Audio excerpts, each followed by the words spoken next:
നമസ്കാരം.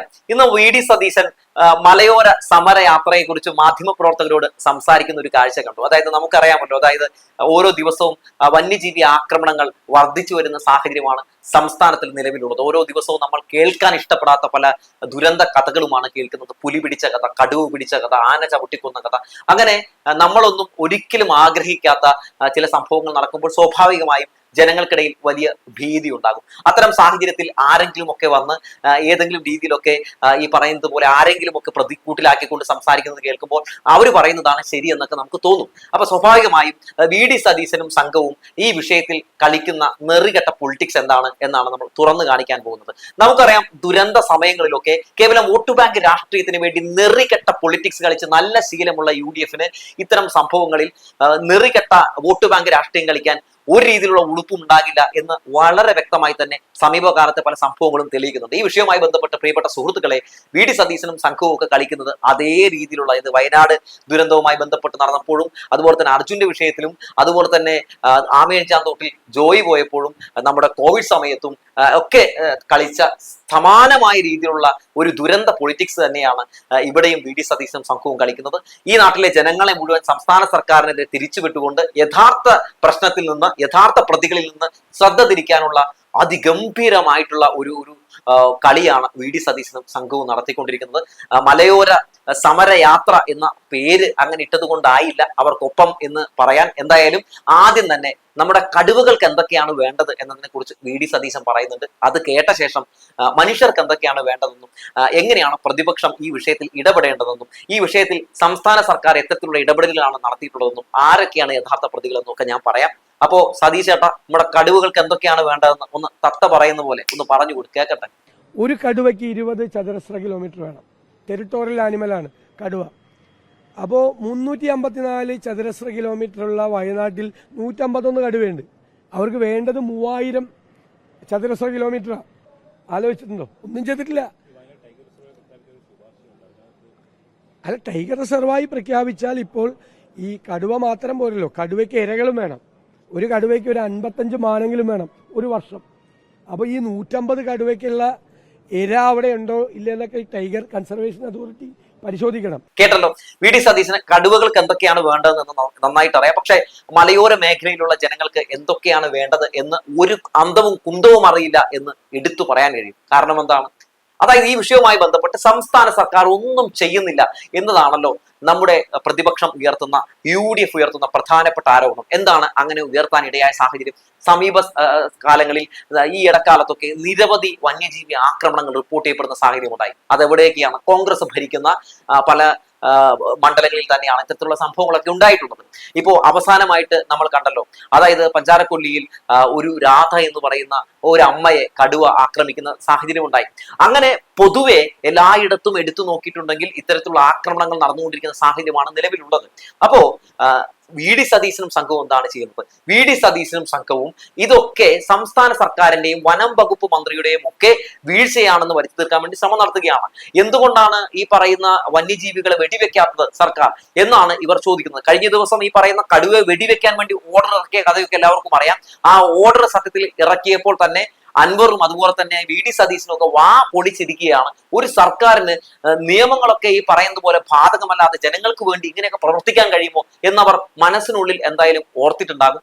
എന്നാൽ എന്താണ് ഈ വിഷയത്തിൽ സംസ്ഥാന സർക്കാർ എടുത്തിട്ടുള്ള ഒരു സ്റ്റാൻഡ്? അതായത് കേന്ദ്ര നിയമമുണ്ടല്ലോ, അതായത് വന്യജീവി ഈ സംരക്ഷണ നിയമം, അത് ഭേദഗതി ചെയ്യണമെന്ന് ആവശ്യപ്പെട്ടുകൊണ്ട് കേരളം എത്രയോ തവണയാണ് കേന്ദ്രത്തിന്റെ മുമ്പിൽ പോയത്. കേരളത്തിൽ നടക്കുന്ന ഇത്തരത്തിലുള്ള സംഭവങ്ങളൊക്കെ വളരെ വ്യക്തമായി വിശദീകരിച്ചുകൊണ്ട് നിരവധി തവണ ആ ഒരു നിയമം ഒന്ന് ഭേദഗതി ചെയ്യണം എന്ന് കേരളം ആവശ്യപ്പെട്ടിട്ടും കേന്ദ്രം അത് കേൾക്കാൻ പോലും തയ്യാറായിട്ടില്ല എന്നതാണ് പ്രധാനപ്പെട്ട കാര്യം. രണ്ടാമത്തെ കാര്യം എന്താണ്?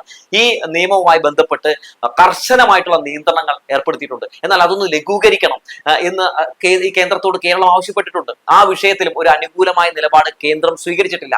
1972 നമുക്കറിയാം, കേന്ദ്ര നിയമമാണ് വന്യജീവി ആക്രമണത്തിൽ വന്യജീവികളെ നമുക്ക് പ്രതിരോധിക്കാൻ കഴിയാത്ത രീതിയിൽ നമ്മളെ പൂട്ടിട്ട് വെക്കുന്ന പ്രധാനപ്പെട്ട നിയമം എന്ന് പറയുന്നത്. ആ നിയമവുമായി ബന്ധപ്പെട്ട് സത്യത്തിൽ നമ്മൾ അതിൽ ഭേദഗതി വരുത്തണം. അത്തരം നിയമങ്ങളിൽ ഈ പറയുന്ന വന്യജീവി ആക്രമണങ്ങൾ ഉണ്ടാകുമ്പോൾ അല്ലെങ്കിൽ ഇത്തരത്തിലുള്ള വന്യജീവികളെ വെടിവെച്ച് കൊല്ലാനുള്ള ചില അവകാശങ്ങൾ നൽകണമെന്നൊക്കെ നമ്മൾ ആവശ്യപ്പെട്ടിട്ടുണ്ട്. പക്ഷേ അത്തരം സംഭവങ്ങളുമായി ബന്ധപ്പെട്ട് കേന്ദ്ര സർക്കാർ അനുകൂലമായ നിലപാട് സ്വീകരിച്ചിട്ടില്ല.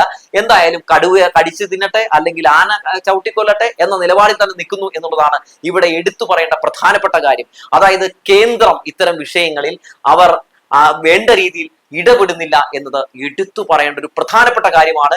ഇതാണ് വി.ഡി. സതീശൻ പറയാതെ പോകുന്ന, വി.ഡി. സതീശൻ അഡ്രസ് ചെയ്യാതെ പോകുന്ന പ്രധാനപ്പെട്ട കാര്യം. സംസ്ഥാന സർക്കാരിന് ഈ വിഷയത്തിൽ ചെയ്യാൻ കഴിയുന്ന കാര്യങ്ങൾക്ക് പരിമിതിയുണ്ട്. ആ പരിമിതികൾക്കപ്പുറം നിന്നുകൊണ്ടാണ് ഇന്നലെ കടുവ വെടിവെക്കാൻ പോലും ഉത്തരവ് വിട്ടത് എന്നത് നിങ്ങൾ മനസ്സിലാക്കേണ്ട ഒരു കാര്യമാണ്.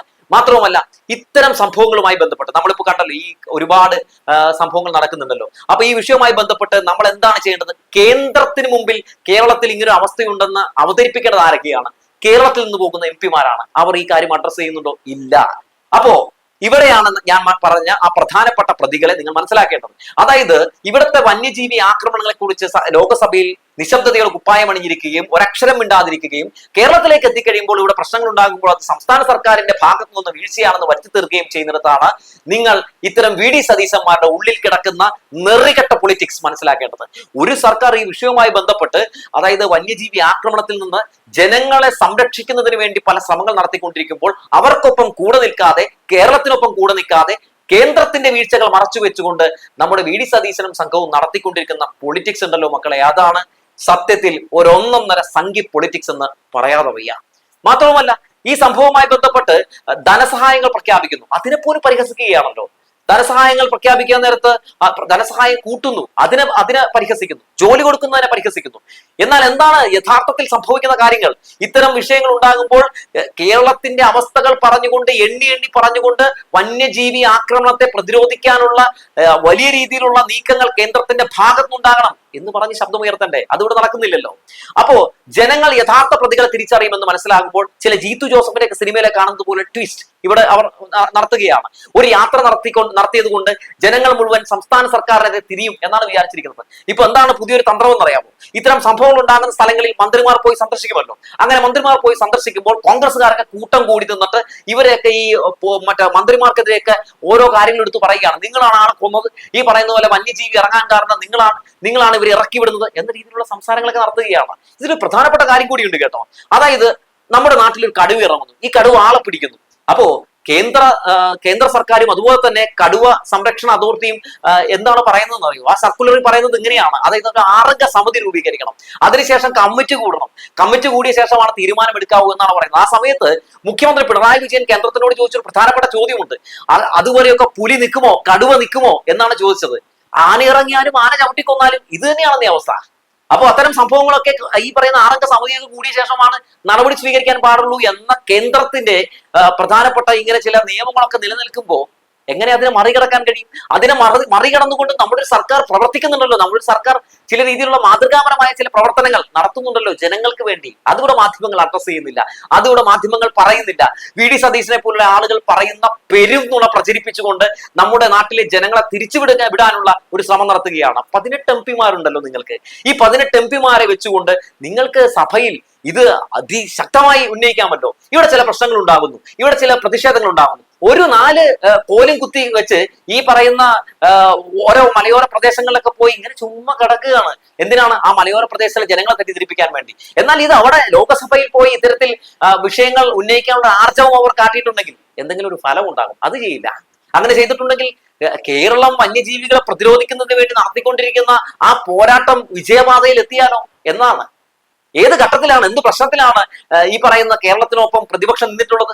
ഇത്തരത്തിൽ എല്ലാ കാര്യങ്ങളിലും മുടക്കികളായി നിന്നുകൊണ്ട് എല്ലാ പ്രശ്നങ്ങളിലും ഇത്തരത്തിൽ ദുരന്ത പൊളിറ്റിക്സ് കളിച്ചുകൊണ്ട് സത്യത്തിൽ പ്രതിപക്ഷം ഒരു പ്രഹസന പക്ഷമായി മാറുകയാണ് എന്നുള്ളതാണ് സത്യം. ഇന്ന് മാധ്യമങ്ങളുടെ മുമ്പിൽ നിന്നുകൊണ്ട് ഈ വിഷയത്തിൽ മലയോര ജനതയ്ക്ക് വേണ്ടിയാണ് ഈ സമരം എന്നൊക്കെ പറയുന്നത് കേട്ട പൊന്നു സതീശ, നിങ്ങളാണ് സത്യത്തിൽ കേരളത്തിലെ മികച്ച നടൻ എന്ന് പറയാൻ തോന്നിപ്പോയി എന്ന് പറഞ്ഞു വെച്ചുകൊണ്ട് നിർത്തുകയാണ്.